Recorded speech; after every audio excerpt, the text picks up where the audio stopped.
বড় বেচারা কি গান যাচ্ছে। আগে সাইকেলে করে বাড়ি দেখতে যেত, এখন ভ্যানে করে যাচ্ছে। কারণ মানুষের জীবনযাত্রার মান উন্নয়ন হয়েছে গত 15 বছরে। তারা পরে বেচতে যেত সাইকেলে, এখন যাচ্ছে ভ্যানে। তাহলে বুঝেন জীবনযাত্রার মান উন্নত হয়েছে। কিন্তু বড় বেচ্চই থেকে গেছে। তারা আসলে তাদের পেশা চেঞ্জ করতে পারেনি, কারণ জীবনযাত্রার মান উন্নয়ন হয়েছে।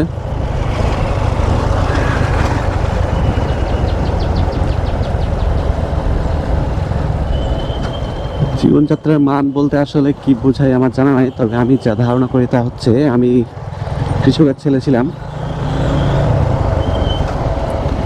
আমার বাবা কষ্ট করে পড়িয়ে আমাকে কৃষক না বানিয়ে এর চাইতে ভালো একটা পেশাজীবী বানিয়েছে।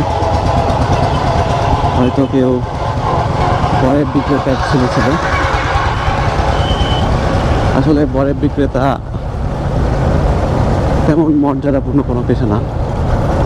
সারাদিন আগে দেখতাম সাইকেলে বরফের ডোক নিয়ে মানুষ গ্রামে গ্রামে বরফ বিক্রি করতো।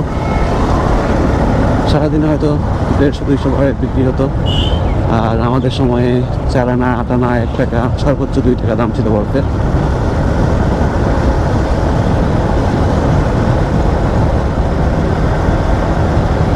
সারাদিন ঘুরে ঘুরে কয় টাকা বের করতো। আর সেই বরফ বিক্রেতা কি চাইবে তার ছেলেও বরফ বিক্রেতা হোক? যদি জীবনযাত্রার মান উন্নতই হবে, মান পরিবর্তনই হবে, মান ভালোই হবে, তাহলে বরফ বিক্রেতার পেশাটা আর কেন থাকবে? আইসক্রিম বিক্রেতা হবে, তারা দোকানে আইসক্রিম বানিয়ে না, দোকানে আইসক্রিম বিক্রি করবে।